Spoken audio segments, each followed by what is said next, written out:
Hey everyone, welcome to Wealth Redefined. I'm your host, Michael Reynolds, independent financial advisor, owner of Elevation Financial. I'm on the web at elevationfinancial.com. Thanks for joining me today. Glad you are here as always.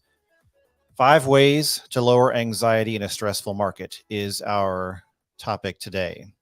So, investing can be stressful, whether it's in your 401k, your IRA, your brokerage accounts, whatever it may be. When the stock market is going down, it's natural to feel anxiety. That's human nature. A colleague of mine once said, market volatility is the price of admission to access a vehicle that typically returns 8+% return on your money.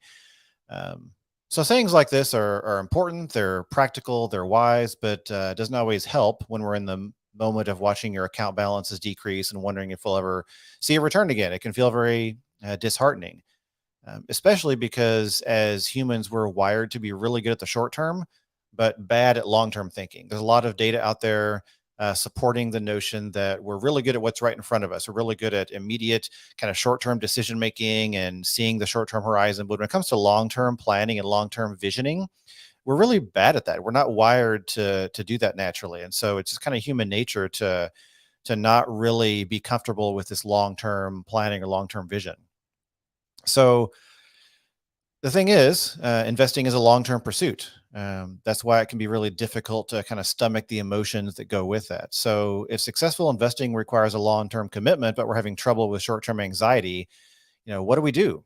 There's no magic button that makes investing easy, but there are a few things we can do to help smooth out the ride emotionally, excuse me, and experience less stress along the way. So, that is my goal today to talk through 5 ways to help lower anxiety in a stressful market. So, first, first thing I'm going to share is focus on when you need the money.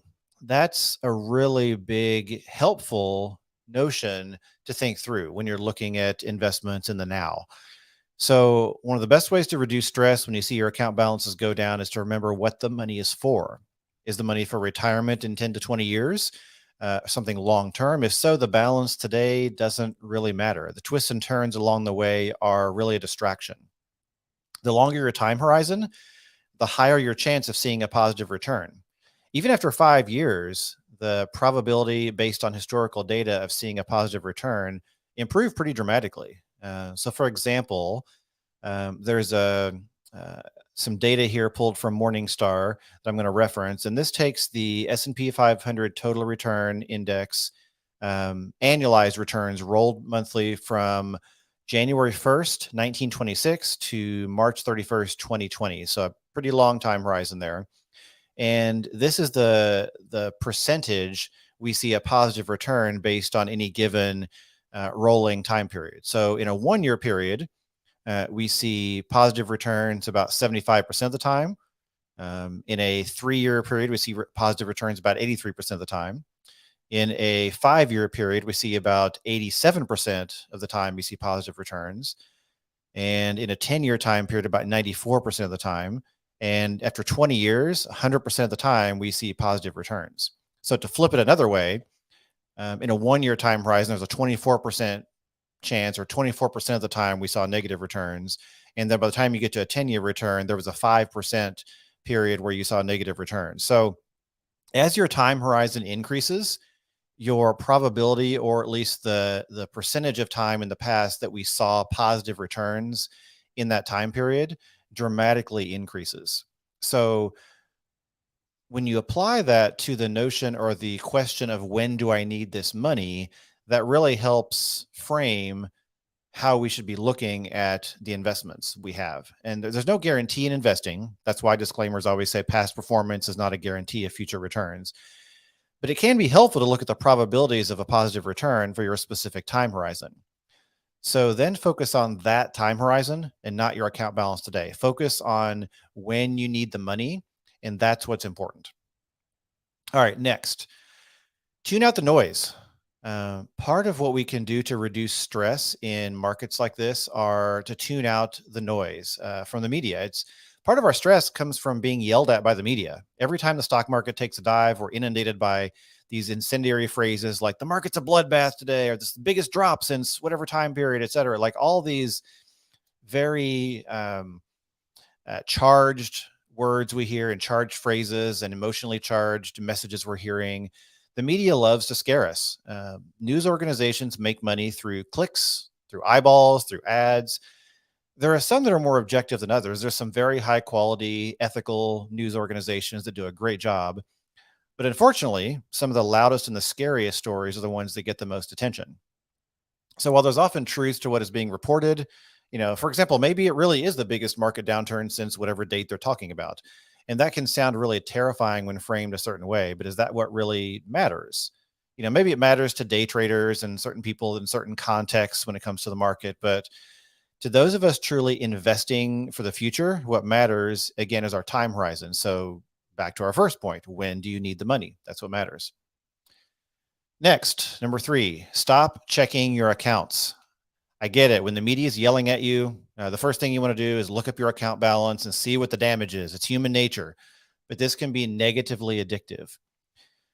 You check your accounts, you see it decrease, you get scared, you check again, you get more scared, you check again, it's up again, you feel relief, you check again, it's down again, you get scared all over again, and you rinse and repeat this cycle. So not only is this stressful, but this vicious cycle can be harmful to your financial future. So an example, for the 20 years ending December 31st, 2019, the S&P averaged 6.06 per year. However, the average equity index fund investor the average equity fund investor earned a market return of only 4.25%. Why is that? People overreacting during times of uncertainty. People making changes, pulling money out, going to cash, making all these changes. They get scared and they react. The more you check your account balance, the more you'll feel the need to do something about it. But the very act of doing something about it is what hurts your financial future. So even well-known investor Warren Buffett has stated in the past that he does not check his investments on a daily basis.